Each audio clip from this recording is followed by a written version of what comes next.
Well, hello everyone, and welcome to this edition of the Phi Beta Mu Delta Chapter Legends Project. And we are excited today and privileged and honored today to have Mr. Mickey Grove join us. Mr. Grove, hello, and thank you for being a part of this today. Thank you very much for asking me.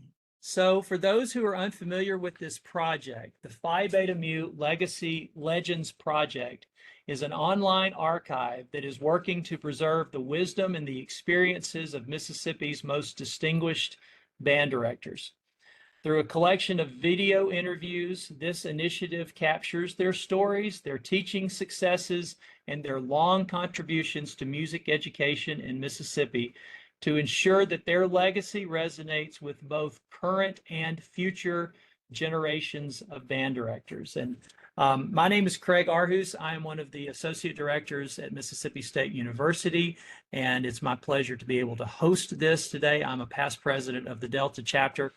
And as I mentioned, this is Mr. Mickey Grove. This is someone who really doesn't need much of an introduction in our great state, but I'm going to share just a little bit of biographical information before we get started with some of the questions.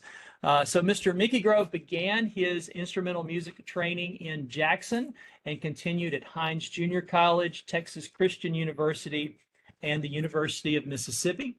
He began his teaching career in Indianola and then moved in 1970 to Kosciusko, which is where he remained until he retired from full-time teaching in 1989.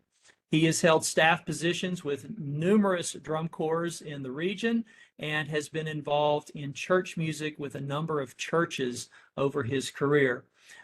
He is also an adjudicator for most all of the national band and winter guard organizations. And his bands at Kosciusko were very successful in all areas. They twice received the Fruehauf Trophy for the best band at the Tri-State Band Festival in Enid, Oklahoma. They won 2 Bands of America Class A national championships, 3 regional Class A championships, and also performed for President Nixon on a visit to Jackson, Mississippi. Now, Mr. Grove still lives in Kosciusko, and we are just thrilled to have you here with us today. So I'm going to get right into it, sir. Tell us a little bit about how you got your start teaching music. Well, Your start in music. Your start in music. In music, yes.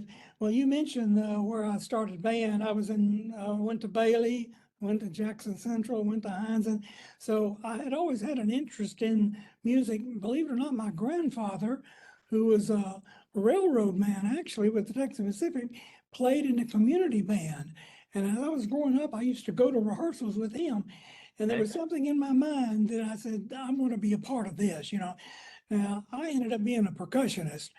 He was a tuba player, but that I had always had a lot of friends that were involved in band. It seemed like a fun activity in addition to the musical part of it. So I don't think there was ever any doubt that that's what I wanted to do. And the main reason I came back to Mississippi, when I was out in school in Texas, they were initiating a program that was called an all-level certificate, and you had a student teach 2 semesters. I was not interested in doing that. I wanted to get out and start teaching. So that's when I transferred back to Ole Miss and finished there. And then, of course, I had a military obligation to deal with. So I had to go into the Air National Guard right after I finished at Ole Miss.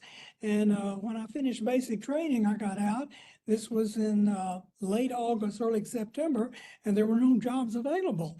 And so I didn't know what I was going to do. In fact, I had interviewed out of state, and then the superintendent happened to be a friend of a friend in Indianola, and he called me and said, we're desperate for a band director.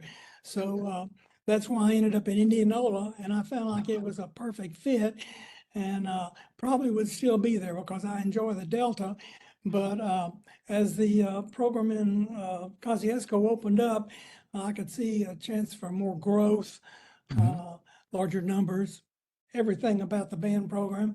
And they were just experimenting and getting into, we'd always had a good concert program, but they had just gotten into a marching event, different styles of new marching. The old style was a block band where you did basic fundamentals. You did a column right and a column left, increase and decrease.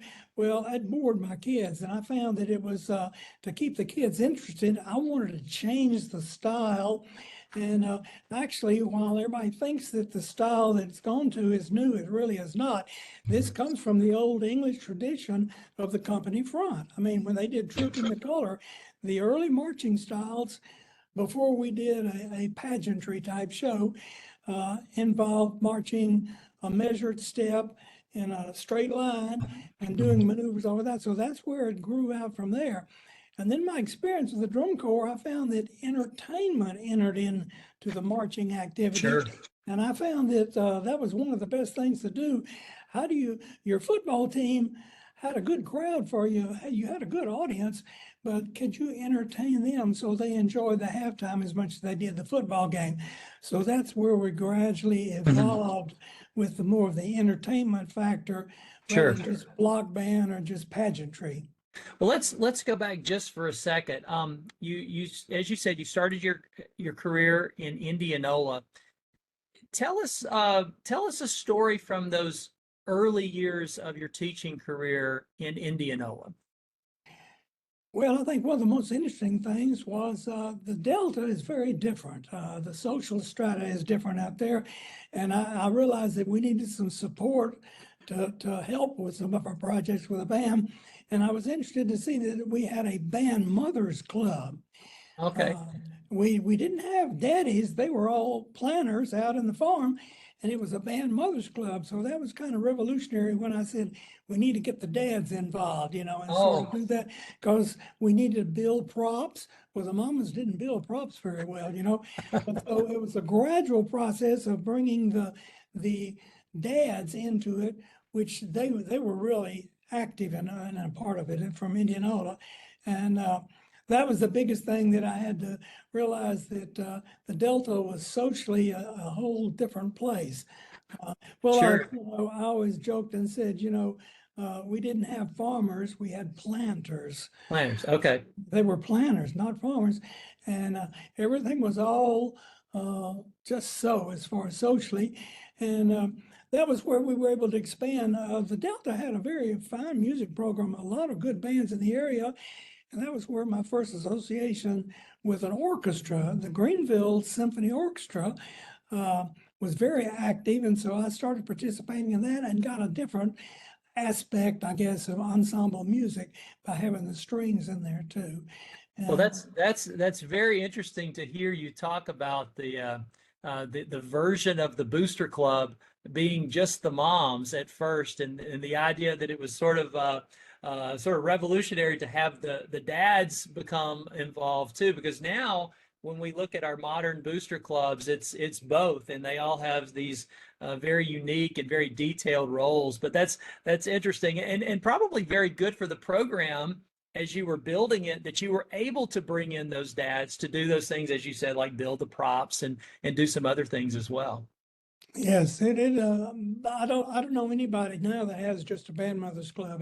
We've got to have the dads in it because the requirement for building props and for actually some of them drove buses in those days Sure. as far as transportation, and they were very good as chaperones because I also found that with limited budgets we couldn't stay in motels, and so we started copying the drum corps by sleeping in a gym floor. Sure. The boys on one end, the girls on the Yeah. other, and the parents down the middle. So that was just a How about way that? that we could travel a lot cheaper than putting them up in a motel, and security was better also. Well, for someone like you who enjoyed such a very long and successful career teaching, this next question may be a little hard for you to answer. But can you tell us what has been the most rewarding moment of your teaching career? Well, I think it's a combination of things. It's what happens every day when a former student contacts me and tells me that band was the most important thing in their life when they were in high school. And I get that all the time. I hear that. And I'm sure maybe your English teacher does too, but not like the music, because this is where their friends were. They were involved in trips. They developed the social skills.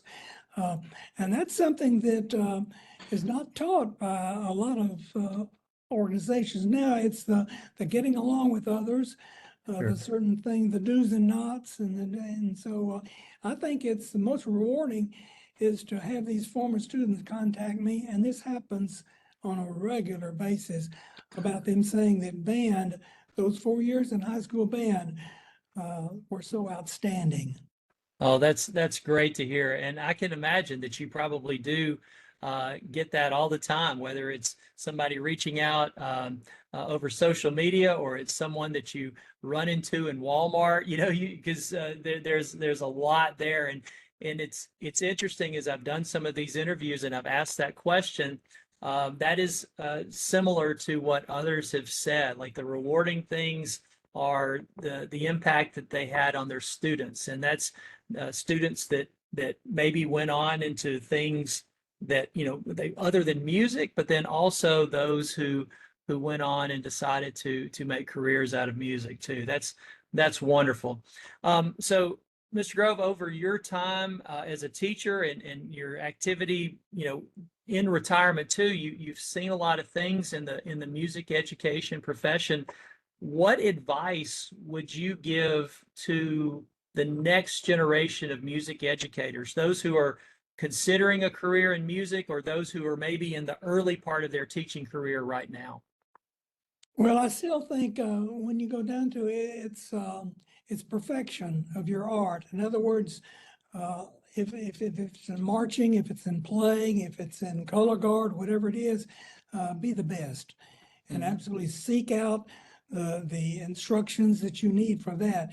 But because it's still quality is still the bottom line, whether you're playing an instrument or marching or twirling a flag, it's I would always think the quality, it's got to be good. Don't accept anything second best. Mhm. Oh, that's very good. And I think some of our younger teachers may be reluctant to reach out and try to make contact with directors like you and others who have been successful, who have had that long career with that quality that you're talking about, and try to learn from them. But I think would you agree that that's an important part of this too? Is just trying to use the resources of the profession, the people in the profession to try to get to that level as you're describing. I really do, because I remember that first year that I taught, the Delta was so helpful when many directors would come into my band room and say, look, if there's anything you need, I can think of several that just helped you over those first bumpy roads of getting Sure. started. Make your contacts and don't be afraid to use the contacts because they appreciate it. So if you're having a problem in one area, find somebody that knows more about it than you do, Mhm. bring them in and Yeah. be open about it. Ask for help. It's perfectly all right.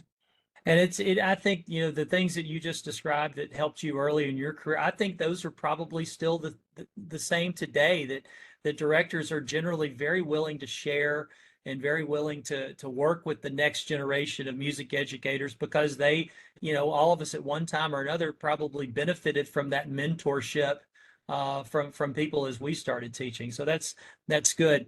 One of the things we talked about in preparation for this is, you have this unique perspective of having taught in Mississippi over a lot of different eras. And tell us a little bit about what the landscape of the bands were like early in your career. How it maybe is a little bit different from what we see today. Well, of course, it all comes out of the early bands. We had not heard of the drum corps were around, but the marching band in the early days was basically a parade style band. It was in a block. And most of your shows involved marching onto the field in a block, and you'd make a formation, like you'd form a rainbow and play a tune appropriate to that. And it was entertaining to a point, but I think my kids wanted more. They wanted something. So then we got involved in where we did a little bit better marching. There were several years of Casavant. A lot of people know about A.R. Casavant, where step size was important. So I saw where rather than just trying to keep your block in line, you actually used a step size for the football field. Now, you should remember in the early days, football fields, they were not lined off in every 5 yards. Oh, okay. No, the early ones were just 10 yards, and you got down to the right on the 50, and they do a 5 yard. So you had a little bit of a problem with measuring that. And it's only been recently, rather since I've been teaching in the early, well, when I started was in the 60s, but they started lining off all the fields so you actually could march so many steps per yard line. And it arrived to be either 6 steps to the 5 or 8 to the 5. But then a few people said, well, I want to be a little more flexible. And I was accused one time of marching 7 to 5 because I adjusted the step based on the formation and drill. So that's all kind of evolved now. But we see very few block band shows. Nearly everybody is imitating the drum corps style, which puts the emphasis on the music and facing the front. In the old days, we marched to the sidelines. You marched to the goal line, and the music went to the goal line. So now the emphasis has been focused to the front. We've really enlarged our percussion section where it's not just snare drums, tenor drums, and bass drums, but we now have all the keyboard percussion and a variety. I remember when we, with the Lions Band in the early years, one time we were playing a Spanish tune, Perfidia, and I thought it was very appropriate to use timbales.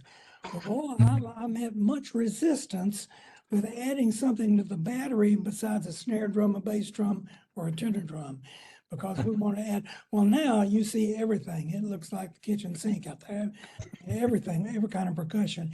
So the music has changed. But the staging has really changed. The drummers don't have to march, the snares do, but they can be parked on the sideline, and you can have better orchestration as far as the music. The quality of the music still has to be good, but you have more variety in what you can present out there. Well, that's interesting to think that something as simple as adding timbales to your battery percussion was controversial, given what we see, as you said, what we see today with modern percussion in marching band shows. You're right. It's a much larger setup now than it once was, but that's interesting that would have been the least bit controversial back then. Yeah, well, we've gone even further beyond that with the flags. Our first flags just added color to the formation and all. Well, now the flags actually dance and do routine, and they toss the flag, and the flag units now are integrated into the visual presentation. Right. So when the music is strong and fun, you'll see the color guard doing high tosses and all. So they become the visual representation of what the music is from just hearing that one dimension. So now we have both the visual and the oral together, making Sure. a package. Sure, that's great, and that's a lot. I really appreciate you sharing that perspective over your time involved with what we do. Is that I think people are certainly familiar with what they see today, but to also understand that where it came from, I think is very important. Another question that may be difficult to answer, just given your longevity and your success in the business.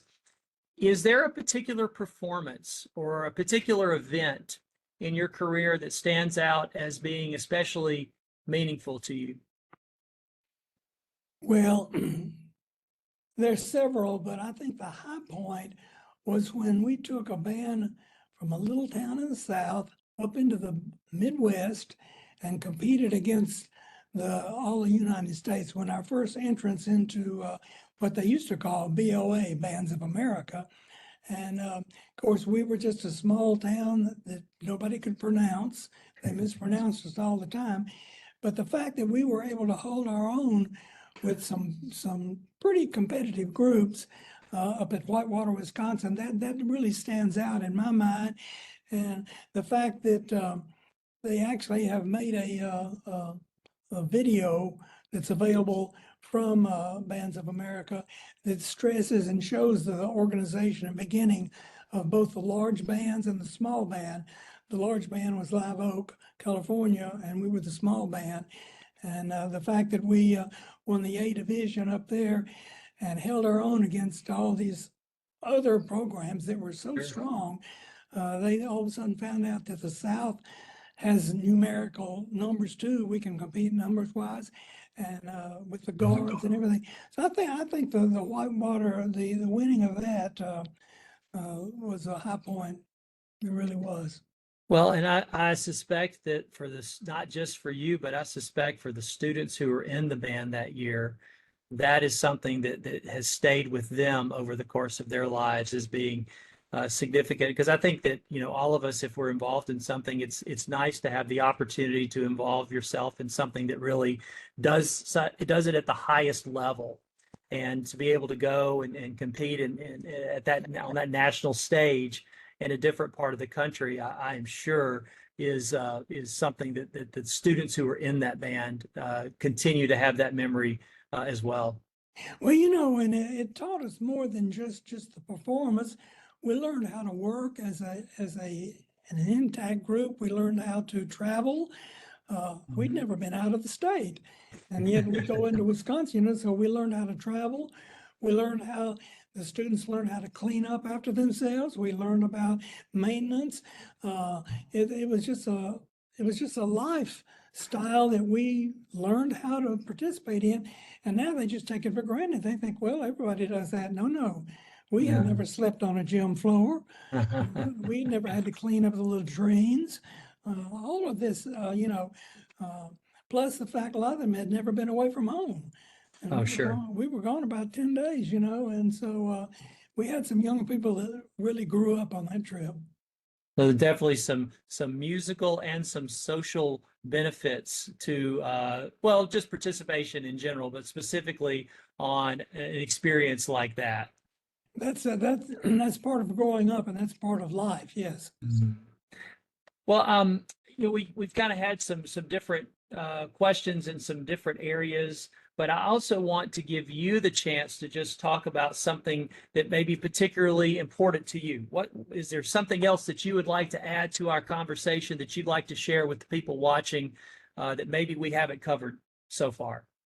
Well, no, I really think you've covered everything, but I think keep the standard high. I think that we're so often we'll accept mediocrity, and in music, we've got to keep the standard high, whether it be an intonation, ensemble, balance, and blend.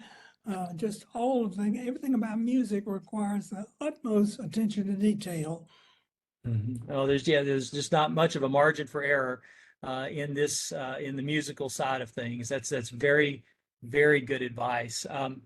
Mr. Grove, I want to just thank you again for being willing to participate in this interview. It's been very, very good to hear from you.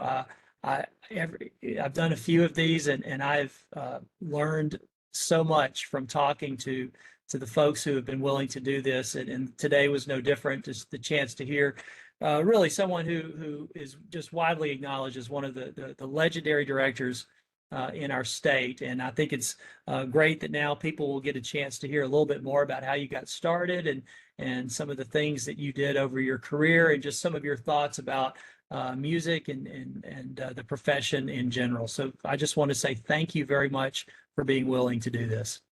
Well, thank you, Dr. Harhouse. I appreciate it. All right. And we will see you very soon, sir. Thank you very much.